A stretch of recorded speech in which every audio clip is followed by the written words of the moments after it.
Testing, testing, 1 2 1 2. Hey everybody, this is Tony Burns bringing you one more episode of a podcast, a show that we call as the Sports World Burns. Opinion on sports and other subjects using old school wisdom from a new school perspective. On a rainy day on Razorback Stadium, he's going with I spent the day inside. And get right to the crux of the reason we're here. First, just recap a little bit of the local sports. We have high school sports in Union County, Arkansas. Kind of an in-between season sort of deal. I think I said in the last episode, tennis and golf concluded. We're now reaching towards the end of the cross-country season at the 5A South Conference Championships in cross-country this week. El Dorado had a pretty good showing, actually. Cross-country is a fledgling sport in El Dorado. It's starting to pick up some steam. Several years, there's just not a whole lot of interest in it, but that new coach, John Coops, has been there for a few years now. He's really going above and beyond to try to get that program going. And they're on the way. At the junior high cross country championships, El Dorado's junior high girls finished second. The junior high boys finished third. Which are the best finishes ever, team results ever for him. Had a boy, Zachary McMillan, ninth grader, won the thing. He won the junior high event. First time in school history that's ever happened. Several of the junior high girls are ninth graders, and they, along with the ninth grade boys, will be moving up to compete in the state track meet next week. So yeah, that's a good showing. Senior high girls. Get a sophomore named Emma McGee finished seventh in the senior high girls meet from El Dorado. It was the second fastest time ever for a girl in El Dorado. So congratulations to her and all the other El Dorado runners. That's where we'll be concluded next week at the state meet. Football season, high school football. We're through 8 weeks, 2 more weeks of regular season football. The El Dorado Wildcats are tied for second place in the 6A East Conference with 2 games remaining. If they can hold on to second place, they will be guaranteed first round bye in the 6A state playoffs and at least one home field game. So these last 2 games are very important. The Wildcats still have the best high school offense. Well, the most explosive high school offense I've ever seen. I've never seen this many big plays from one school, one team, in one season in my life. This week they play Searcy. It's a big game. Searcy still has an outside shot to get in the top 2. So it's a big game. Last regular season home game at Memorial Stadium. Really looking forward to it. As most of you know, the Arkansas Razorbacks have an open date this week. They, as expected, put the beat them down on UAPB on Palm Bluff last Saturday. So it's I'm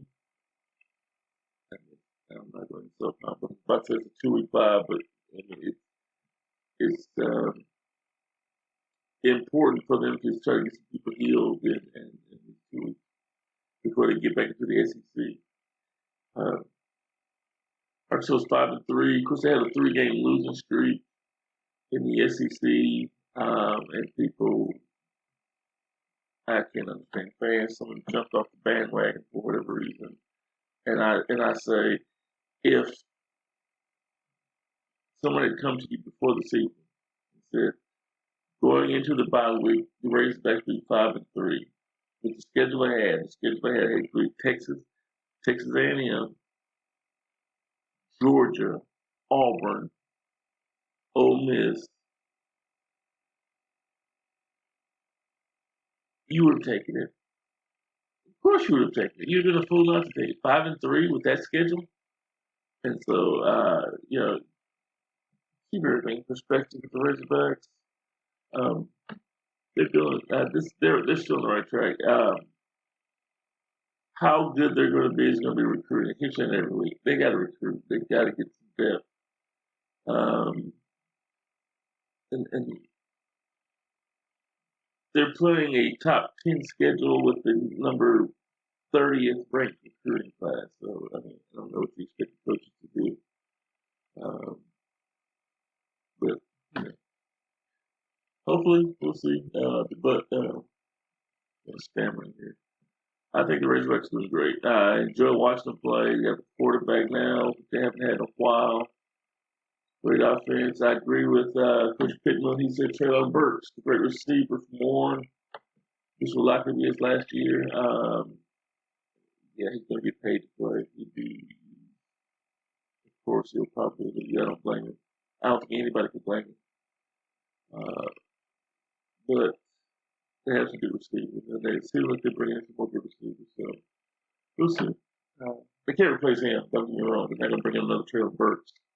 But let's get through this season first before we start worrying about the future.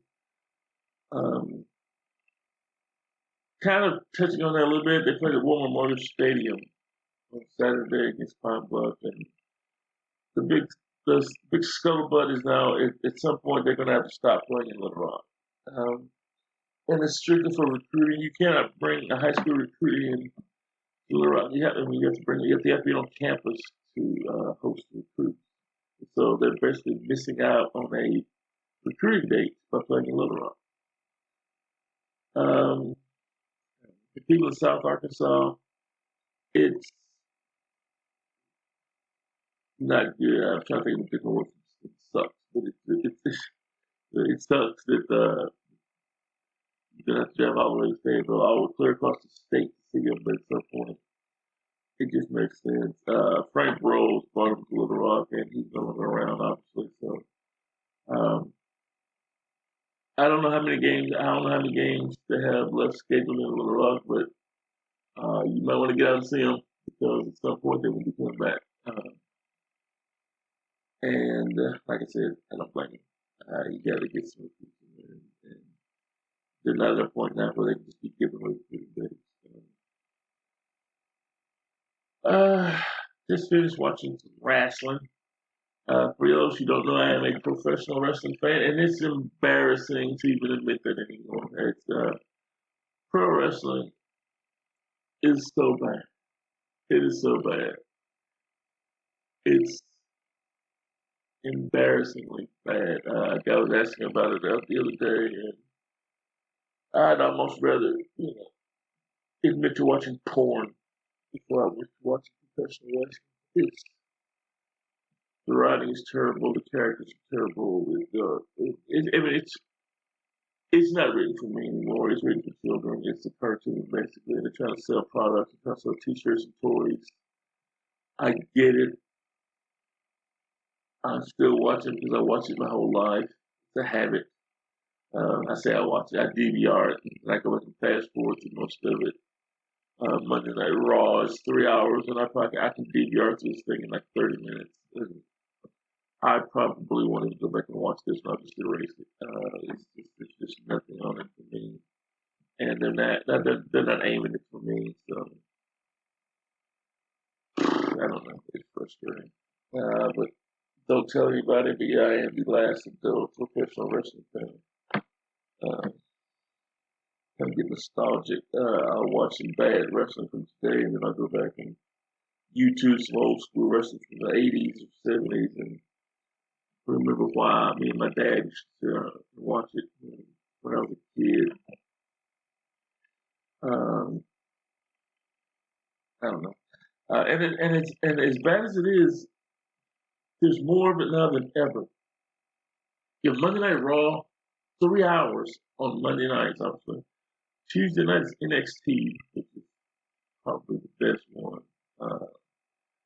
That's 2 hours. On Wednesday nights, it's AEW, All Elite Wrestling. I don't know when this podcast is going to be released, but this is Wednesday nights tonight when I'm doing this. And they actually have a match. I'm going to go back and watch it when this match is really good. Thursday night is TNA Impact, a 2 hour show. Friday night is WWE SmackDown. And also on Friday night, there's another All Elite Wrestling. I think this is called Rampage. Wednesday night with Dynamite. And so that's wrestling pretty much 5 nights a week. Sometimes it's wrestling on Saturday. And then when the WWE have their pay-per-views, that's on Sunday. So you could add, there are weeks when it's wrestling on 7 days a week. And it's all hot garbage. It's garbage. And I'm still watching it. Old habits. I mean, I'm not watching wrestling. I'm sorry, I'm not wrestling. Watching wrestling. I'm watching porn. Anybody asked? I wasn't watching wrestling. Top 5 list for today. Let's go with the. I was thinking about this when I was a kid, watching wrestling when I was a child growing up, and the characters were so incredible. Just these are the 5 scariest characters for me. 5 characters I thought were the scariest. And like I said, these are going to be mostly from my childhood because The Undertaker. I was an adult when The Undertaker came around, so sorry, that just didn't scare me. He's good at it, don't get me wrong, but these are wrestling characters from my childhood that scared the absolute bejesus out of me. Let's go over to number 5. There was a guy named Skandar Akbar. He used to wear the headdress that the Arabians wore. And I don't want to be racist or offensive. I don't know what it's called. But he was a manager when I was watching him. He would throw fireballs at people. He was the first guy I saw to throw fireballs at people. He was just mean. He was a little scary for a kid. He was Jake the Snake.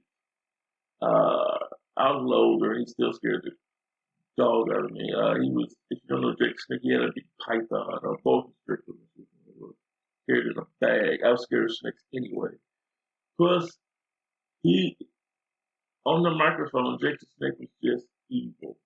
He said just the meanest, most evil thing. And he looked like he meant every single word. He's not somebody you want to run into in a dark alley. He didn't really look mean. He didn't have, but oh God, he had these, Jake the Snake. He had some of the most devastating promos that just, I listen to them today and they still kind of make me cringe a little bit at how evil this guy was. Jake the Snake. The Great Kabuki. He was, they billed him as being from Singapore. I think he was actually from Japan. But he had couldn't really see his face. He had the hair all down his face, and his face was also painted. He was the first martial arts guy that I ever saw. It was kind of like a ninja almost, and he would spit green mist into the face of his opponent sometimes. And he was just he scared my dad. Okay, my dad was a big Junkyard Dog fan, and he got Junkyard Dog got into the Great Kabuki, and Junkyard Dog picked up a chair, and he's gonna, Kabuki was getting the best of him, and Junkyard Dog got a chair, go swinging at him. My dad's on the edge, is into the edge of the seat, and Kabuki got a karate kick and kicked the chair like 3 rows into the fan. And my dad's eyes just got so big. and I was like, oh, and I had never seen anything like it before. Great Kabuki was incredible. He came out later with another character called the Great Muda, who's just as good, but Kabuki was first. He was the original, so he was not there. Ox Baker. If you don't know who Ox Baker is, Google him. Just if you see his picture, you know what I'm talking about. He had these weird eyebrows. He had this incredible was it Fu Manchu? Some kind of weird looking beard, mustache. He just looked like an evil villain. He's huge, like 6'6" or something like that, or sometimes. He had his right hand taped to a fist with big gobs of tape on it. He had a move called a heart punch.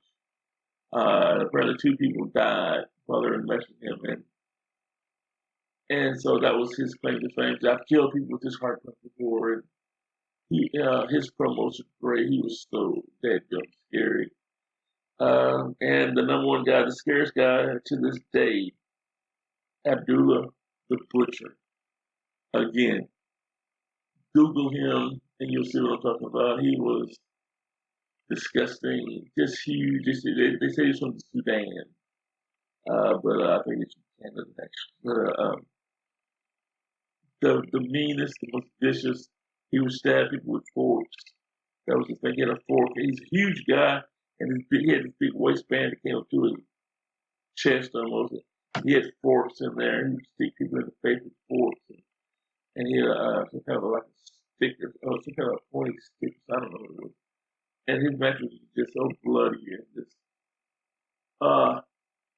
Abdullah the Butcher, the scariest man in wrestling history.